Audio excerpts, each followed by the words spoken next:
All right, welcome Drill Masters Elite community. I'm here with another outstanding expert. Monique Caissie is here with us, and she is a university trained coach, someone who has a lengthy experience in dealing with a lot of mental challenges and relationships and all kinds of things from the conversations that we've had so far. So I'm going to stop there because I know, Monique, I'm doing a terrible job introducing to you, and you will do a fantastic job. So you take it over from here, okay? That's awesome. Thanks, Jason. So yeah, I'm not a university trained coach. I'm a university trained facilitator and human interaction specialist, if you will. And I specialized in families. And so my background, I ended up working on the front lines of crisis intervention for 30 plus years. I've worked in women's shelters, youth protection, crisis centers, psychiatric wards. So I've done that kind of work. And one of the things that we were talking about when we met on LinkedIn was I said, oh, you know what we never talk about, we need to talk about is grief and how kids they grieve differently than adults. First of all, as adults, we suck at grieving. We just don't know how to do it. Like, we tend to make it all pretty. Like you go to the funeral home and everything looks beautiful, but death is really hard and grieving is really hard. And we do tend to sanitize it in North America, and we tend to kind of sweep it under the rug. So that's not helpful to grieving properly. And so in my journey, I was a grief counselor. I actually ran a support group for mothers who lost their babies. So, and whether it was, miscarriage, stillbirth, or up to age 2. So during that, while I was being trained for that, that's when I learned about how kids grieve so differently. So it was really helpful for the moms that I was supporting in helping them understand how the kids were perceiving this loss and then also how they were going to perceive grandma dying and the teacher had cancer and died and this kind of thing. And so we talked about that quite a bit in our group, even though that wasn't the focus of our group.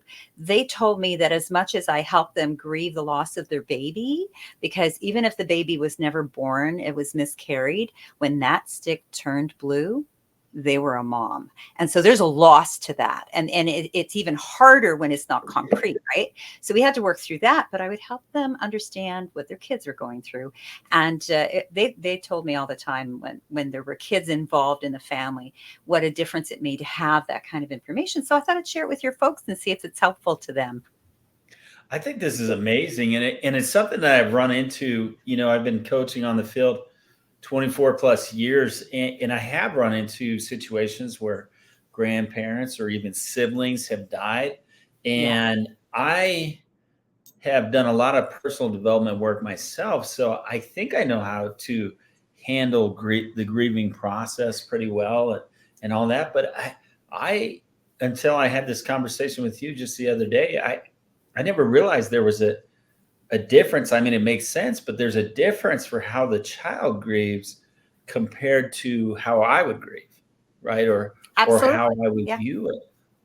Yeah, we do tend to we tend to parentify children or pretend like they're like us, but they're not. I mean, their brain is still developing, and we need and really our brain hasn't fully matured to like basically our brain develops until we're 25 and then it starts to de-escalate. So it goes up and there's all kinds of stuff happening. We can still play with things, but when the brain is very, very young and the nervous system therefore is very young because the brain and the nervous system are attached. Yeah, it's all the same thing. And so when we start to think about it in those terms, like just from a neuroscientific standpoint, of course they're going to grieve differently because they're not going to be absorbing the data from their environment in the same way as a mature adult would. So it has a lot to do with how emotionally mature a person is, and so but people expect different things from kids. For example, I'll tell you a story of one mom who was very upset. This was not in that capacity. It wasn't with a mom who lost her baby, but it was one of my clients whose mother died, and she had, I think he was like 16 or 17-year-old son, and her mother had died. And so she was grieving it her way. But this kid had plans with his friends. And so mom thought he was going to cancel that and be home with the family. That's not what he wanted to do. First of all, he wasn't ready to deal with it. So what did he need to do? He needed to be with his peers. He needed to be with his friends who weren't going to have the same experience as his mom, who were going to have more of an experience like he's having, his age group. And so he needed to be with his peers, but the mother took it very personally. And I was trying to let her know, listen, he loved your mom. It's just that he's not capable like you to deal with it right now. And he needs to deal with it on a smaller scale with people who get where he's at. That's why he needs to be with his friends. And sometimes just stepping back and letting them guide you in what they need is what is the best way to go. And I told her, and she did in fact confirm it with me. I said, it could take a year before he wants to even talk about this properly, to say, I know whatever, he needed to say. And she said, sure enough, he started being real sad at the anniversary, the 1-year anniversary of his grandma's death. That's when it started to hit him. Like he's never going to see her again. It took him a whole year. It might have taken longer or less long. It doesn't matter. We all have a journey to go. And he wasn't emotionally mature enough to face it. So he threw himself into his friends, into his hobbies. But as long as he was, and this is what I said to her, is he eating well? Is he sleeping well? Is he able to communicate? How's he doing at school? Is he still socializing? We have to look for signs of depression or anxiety, or just having it, like, are we giving them an opportunity to talk, to just talk about it and to not judge it? Like, she said at one point, he said, well, if she lived any longer, she would have really suffered. And that hurt her, but it was true to him. And I said, how did you deal with it? She said, I recognized that it hurt me because I didn't want to think of her as dead, but I recognized that that's what he was feeling. And I was able to honor it and say, wow, I hadn't thought of it that way. Thanks. And just let him feel that, because it comforted him to know she didn't suffer. And that's what he needed. But she didn't find comfort in knowing mom was dead. Right. So we have to just, kids and adults, I mean, even another adult will grieve differently, right? Depending on their past experience. So, yeah. So, but if kids are, I just want to say, if kids are really in an emotionally supportive environment at home, they'll still be missing the person, but they will be getting reassurance and this sense of security. So they will find the people that they need to talk to, either at home or outside. But as long as the security is good at home, they'll feel confident enough to talk to whoever feels safe. And we mustn't take it personally if it's not us, because sometimes it's the teacher, sometimes it's the coach, sometimes it's the neighbor that just, bakes the best cookies. And we just have to let them know that wherever they get their grief healing work done, doesn't matter, but it has to be at their pace. It has to be at their emotional maturity level. So we just can't force it. Absolutely. And I love how you touched a little bit on the signs, and I'm going to kind of ask you about that, because I know over my career, there have been many of kids that confide in me, who I'm coaching, on things that, kind of surprise you. Sometimes as a coach, you're like, whoa, can't believe you shared that with me. But obviously we have a very good relationship here. When I'm coaching and a player starts to show signs, like what am I watching for that would say, hey, this might be an emotional thing that they're dealing with from, we know that something has happened, that somebody has died in their life. But what are the signs that we can watch for, so that we can maybe be like, hey, mom and dad, this is what I'm seeing on the field, and I think this might have to do with this grieving process. And what are some of those signs? I think the signs will just show up naturally when we're in a good relationship with someone, and the signs that they're struggling. And the thing is we have to grieve. So seeing grief isn't the problem. Is it complicated grief? Or and complicated grief would be, I haven't been doing the grief counseling in a while, but I think it's like 6 months to a year of just not getting over it. It's a long period of time. It's absolutely normal. Anyone who says just snap out of it, they're not making any sense to me at all. We don't want to, I'm not answering your question. I'll get to your question in a second, but I think I want to first start by saying what not to do, so you'll see the signs. How's that? Okay, so if we want to see the signs, we will not give them Kleenex or go shush now. Oh, that's okay. It'll get better. We don't stop them. We give them space, like you obviously have done with your teammate, with your team. If they felt that there was space to say, "Hey, coach, can I talk to you?" And you said, "Yeah, sure. What's up, bud?" If you can give them that space and just lean in, and we have to lean in all the time, whether they want to talk about drugs or sex or death or whatever, suicide. If they want to talk about it, our job as people who care about these young people is to simply lean in and say, "Oh my God, that's so scary. Can you tell me more?" Or, "Oh, that sounds so painful. I I would be so upset," and just empathize. If you don't know how to empathize, please pick up a book. You need to learn to empathize. It's the first thing. So that means we don't try and fix them. We don't try and rescue them. We just go wherever they are and we say, "Oh, I can really feel that." And we take that minute and we listen with our heart. What's his name? Simon Sinek. I just saw a little video on him and I just loved what he said. He said that someone had reached out to him and had been having a very difficult time, and he found out that she was going, and he says, "I love this woman. She's one of my best friends." And he said, "And I didn't know she was going through all this." And he said, "Why didn't you tell me?" And she said, "But I did tell you." And this was the sign. She said, she sent him a text and said, "Hey, how you doing?" And he realized that he hadn't picked up on, she was sending that quite a bit more often. And then he found out that to emotionally comfort someone only takes an average of 8 minutes of speaking with them. And if we can speak with them in 8 minutes, sometimes it's all they need to de-escalate and get back to base, get back to, okay, I'm okay now. I got it. I can move on. And it's not about doing anything all that dramatic. Grief is such a natural process. We don't got to do nothing. We can just let people know, "Oh, Junior's having a rough time, eh? I'm always there for him." And that's all you need to do. You don't need to like alert them to something big unless you're seeing some major behavior shifts, anger, isolating, self-isolating, any kind of change where what used to be normal never happens now for a good chunk of time. That's when we're starting to say, "Wait a minute, I think it's time for Junior to go talk to someone." And please don't let Junior go talk by himself. Go with him, hold him by the hand, say, "I'm going to be here. Do you want me out in the waiting room or do you want me inside with you?" And stay with them if they want. And if they look uncomfortable, say, "How about I go sit outside for 10 minutes and let them work it out?" Because if they're not talking to you, you need to bring them to someone else. It's absolutely important. An unbiased person, like a coach, a teacher, a counselor, someone that you say, "Hey, I know this person to be safe." That's all you got to do. But the signs are just how long.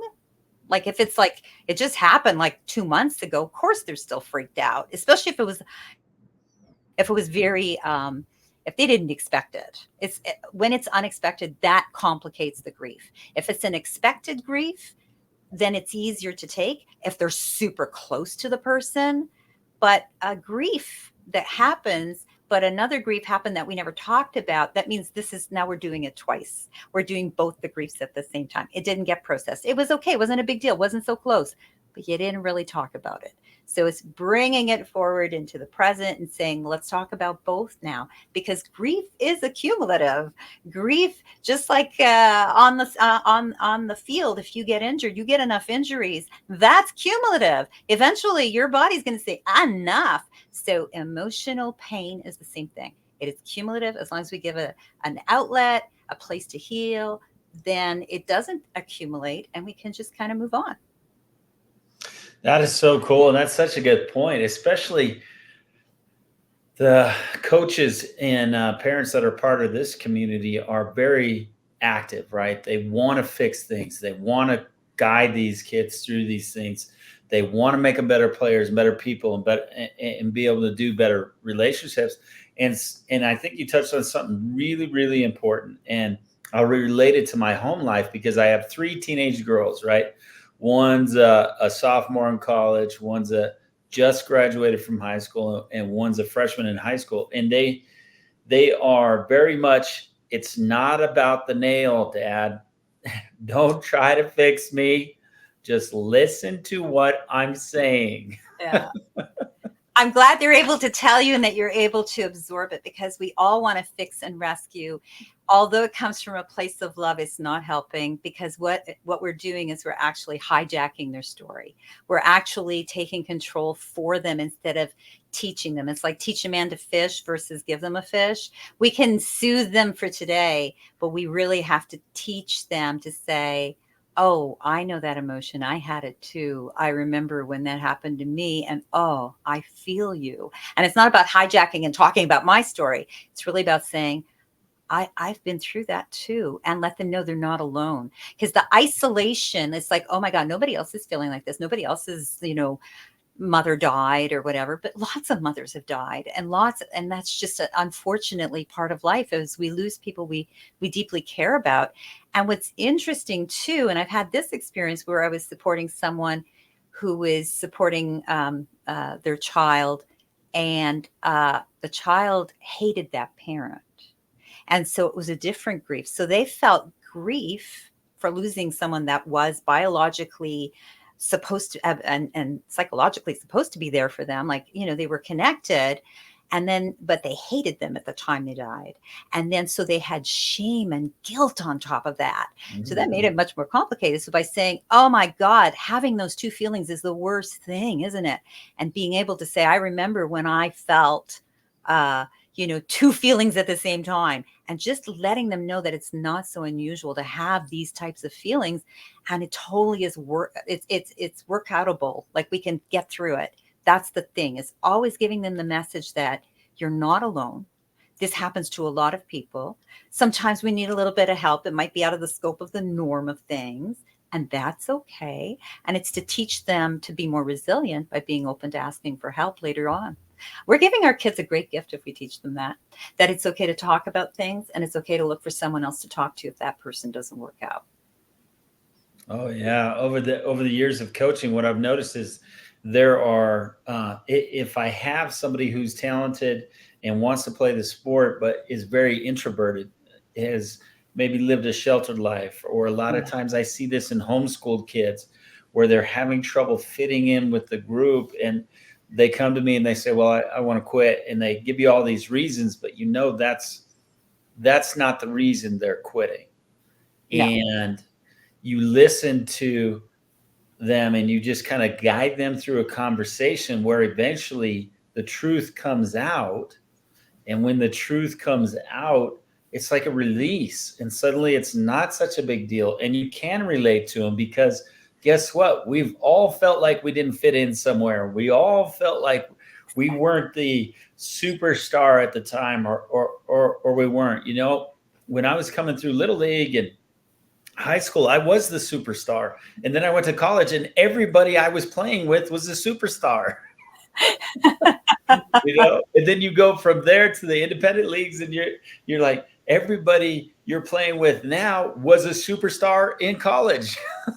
So it's like, you go from one high to the other, and it's the same, and you can actually relate. And this one girl, Bridget, I was coaching her, and she was super talented, and she wanted to quit the team because she's like, I don't know if I fit in, all this stuff. And I said, well, talk to me about what you're thinking about, what you're having. And we had really built a great level of trust.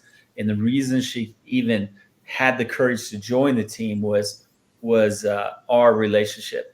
And we went through this for a little while. And at the end, she said, you know what? I really enjoy this. I don't want to quit. And she ended up being one of the best players on the team and having an absolute blast that season. She did end up not pursuing softball in high school, but she absolutely enjoyed those 2 seasons I had her in competition softball. And she just I think it's something, just me listening and relating to her, like you're saying here, Yeah. really changed the way she looked at things. And I know that improved her, not only what she did on the field, because I could see that directly, but it actually improved her relationship with her brother too. 100%. I mean, we don't. I'm a trauma informed coach. I work a lot with in psychiatry and stuff. But uh, when I was working with people, and I have people in my life who have schizophrenia or bipolar disorder, or really, and people say, "How do you talk to them?" I said, "Like a human." Like we have to just connect heart to heart. And there's a saying in trauma recovery that I love, and it is connection is the correction. And so if we want to take any event like a loss and we want to make sure that there's a connection, there's no trauma, or the trauma just doesn't get embedded in us because we took care of it, because there was a connection, there was a healing environment right at the outset. So by simply surrounding people and saying, it's not like they have to sit there and bawl about it. They might only do it in a year, but it's to say, when you're ready, I'm here. It's when you're ready, I'm here. That's the thing. It's not like bouncing. Okay, I read a book and this is how we're going to heal your grief. Okay, step one. It doesn't work like that. It really comes from an intuitive feelings place. And so sometimes that's not in our wheelhouse. That's totally fine. But it's to say, oh, wow, I don't know how to deal with this. And hey, let's find you someone. And that's totally cool too. And it's the most loving thing we can do than try to be something we're not, as a parent or as a coach or whatever. But finding the right people for those kids or adults to talk to is a wonderful gift. Oh, that's so perfect. And a lot of our newer coaches are going to relate really well to this conversation. And I'm so glad. as we start to wrap it up, I'll just tell you, when I first started coaching, I was the best coach in the world, and I knew I could help everybody. And I was just going to, you do it my way and you win. You do it my way and you win. You do it my way and you win. And then I realized they're all humans. They're all people, and they're all different. And they all have different backgrounds, and they all have different stories, and they all have different trauma, and they all have different emotions. And, Yeah. and when you start adding those other things in, your way doesn't really always work. No, it does not. We're so different, like you're saying, and we can't impose our as parents, we can't impose our healing journey on our kids. And I'll tell you a cute story. When my dad died, it was very sudden. He died in his sleep, and it was my husband's birthday at the time. And I was going to surprise him with a cake at the restaurant. I was taking him to the restaurant. He knew about that. When I got home and I had to tell the kids, my youngest was very sad. She was 5 years old, maybe 6, big tears streaming down her face. And she looked up at me and she said, "Does that mean we don't get to go to the restaurant?" That was her biggest issue about this. And I said, "No, we can't today." Now, I could have been really mean about it and say, "My mother just died. How could, but that's not, no, she grieves like a 5-year-old. And she talked about her 6 months later, finally. So grandma, because that was where she was at. But the restaurant and a possible cake was way more important than a death. And sometimes when you're 16 or 17 and your friends are getting together for a party that you're going to miss, sometimes that's more important too. And that's just the reality. But in 2 months, they're going to say, "I should have been with you." And you can say, "No, you needed to be with your friends." And it's totally okay. And that's the best thing we can give our kids. Oh man, that's so incredible. That was powerful. Well, we are going to wrap this up, Monique, but this was beautiful. This was Oh, perfect. I'm super happy to have this conversation with you. I know you will add some value to our community. And thank you for being here. Thank you for sharing who you are with this community and with me. I love it. And I know that we will do great things together. Appreciate it. Thanks for inviting me, Jason. You bet. Take care.